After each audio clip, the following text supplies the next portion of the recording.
एक वक्त था जब फेसबुक कुछ सिलेक्टेड यूनिवर्सिटी कैंपस पर ही अवेलेबल था। मार्क जकरबर्ग एक एम्बिशियस लड़का जो अपना एम्पायर खड़ा कर रहा था। उसने अपने दोस्त केविन सिस्ट्रोम को एक जॉब ऑफर दिया, फेसबुक के लिए एक फोटो शेयरिंग फीचर बनाओ।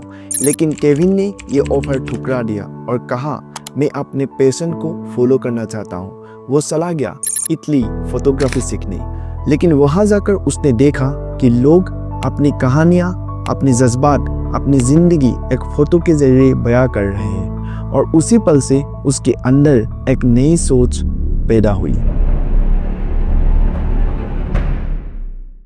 इटली से वापस लौटने के बाद केविन एक कंपनी ज्वाइन करते हैं जिसका नाम था ऑडियो। हाँ, वही कंपनी जिसको आज हम ट्विटर यानी कि एक्स के नाम से जानते हैं। वहाँ उनकी मुलाकात जैक डोर्सी से होती है, लेकिन केविन का दिल वहाँ नहीं था। केविन कुछ अलग और बड़ा करना चाहता था, इसीलिए केविन ने जॉब छोड़ दिया और खुद से मोबाइल ऐप बनाना सीखना शुरू कर दिया। दिन रात मेहनत करने के बाद केविन एक मोबाइल एप्लीकेशन बिल्ड करता है और उसका नाम रखता है अपने फेवरेट व्हिस्की ब्रांड बार्बन पर। मोबाइल एप्लीकेशन बिल्ड करने के बाद केविन एक दिन एक पार्टी में जाते हैं और वहाँ उनकी मुलाकात एक इन्वेस्टर से होती है और केविन उनसे पूछते हैं, गिव मी ए चांस, और इन्वेस्टर ने लगा दिया $50,000। देखते ही देखते केविन की कंपनीज में $500,000 की फंडिंग आ गई थी।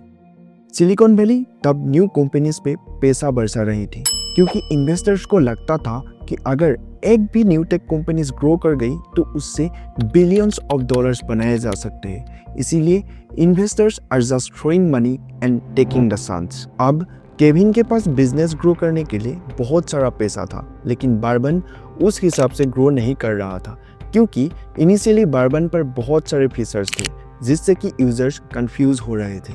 तब केविन ने एक बोल्ड डिसीजन लिया। उसने अपने दोस्त माइक क्रीगर को को फाउंडर बनाया। दोनों मिलकर बार्बन की सब फीचर्स हटा दिया और सिर्फ एक चीज पर फोकस किया, and that is photo sharing option. और तब बार्बन का जन्म हुआ इंस्टाग्राम के रूप में। देखते ही देखते इंस्टाग्राम ग्रो करने लगा। इंस्टाग्राम की ग्रोथ को देख जकरबर्ग डरने लगे। मार्क ने केविन को कॉल किया, ऑफर दिया $1 बिलियन। एक तरफ पैसा था और एक तरफ सपना। केविन ये जानते थे कि फेसबुक का इंफ्रास्ट्रक्चर इंस्टाग्राम को आसमान की ऊंचाइयों तक पहुंचा सकता है, लेकिन वो ये भी समझते थे कि अगर उन्होंने ये ऑफर मना कर दिया तो फेसबुक इंस्टाग्राम को बर्बाद कर देगा। आखिर में केविन ने हाँ कर दिया। Now Instagram was owned by Facebook. Mark Zuckerberg follows only two simple rules in the business. First, buy and destroy the competition. Second, if you cannot buy, then replicate and destroy the competition. Messenger, WhatsApp, Snapchat, Twitch, Reddit, या तो इनके पास बिक गए या फिर इनके feature Facebook ने as it is copy कर लिया। और यही रीजन था कि सिर्फ 2 साल पुरानी एक लॉस मेकिंग कंपनी इंस्टाग्राम को मार्क जकरबर्ग ने $1 बिलियन में खरीद लिया। अब जकरबर्ग के पास यूजर्स थे, वो भी मिलियंस में, लेकिन सवाल था पैसा कैसे कमाएंगे। The answer is advertisement. पहले जब सोशल मीडिया नहीं था तो कंपनीज न्यूज़पेपर्स और टेलीविजन्स में एड देती थी, लेकिन देयर वाज अ प्रॉब्लम, वो एड्स प्रिसाइज नहीं थी। वेगन लोगों को KFC के एड्स और मिडिल क्लास लोगों को लग्जरी कार्स के ads. It was a mess. और इसी प्रॉब्लम को सॉल्व करने के लिए फेसबुक के पास एक हथियार था, and that is your data. Her likes, her comment, her scroll एक सिग्नल था। तुम क्या सोच रहे हो, तुम क्या देखना चाहते हो और तुम किस चीज में इंटरेस्टेड हो। फेसबुक को सब पता था। धीरे धीरे इंस्टाग्राम तुम्हें वही एड्स दिखाने लगा जो चीज तुम्हें सबसे ज्यादा अट्रैक्ट करता है और जो चीज तुम खरीद सकते हो। ये एक कोइंसिडेंस नहीं था, ये एक एल्गोरिदमिक ट्रैप था। तुम्हें लगा कि तुम डिसीजन ले रहे हो, लेकिन असल में तुम्हारा डिसीजन तुम्हारा ही डाटा ले रहा था। और ये स्ट्रेटजी इतनी परफेक्ट थी कि तुम सोच रहे थे कि तुम स्क्रॉल कर रहे हो, लेकिन तुम्हारे हर एक स्क्रॉल के साथ कोई और पैसा कमा रहा था। लेकिन जकरबर्ग यहाँ नहीं रुकने वाले थे। उनको चाहिए था और ज़्यादा पैसा और ज़्यादा कंट्रोल।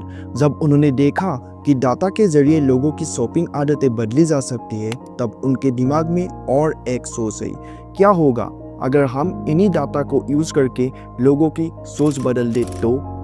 और तभी शुरू होता है फेसबुक का सबसे अंधेरा चैप्टर। मार्क जकरबर्ग ने अपने ही यूजर्स के डाटा पॉलिटिकल पार्टीज को बेचना शुरू कर दिया। तुमने कभी नोटिस किया होगा, अगर तुम राइट विंग के सोच रखते हो तो तुम्हें वही कंटेंट ज़्यादा दिखाई देता है, और अगर तुम लेफ्ट विंग के हो तो तुम्हारी फीड में वही कंटेंट घुस जाता है।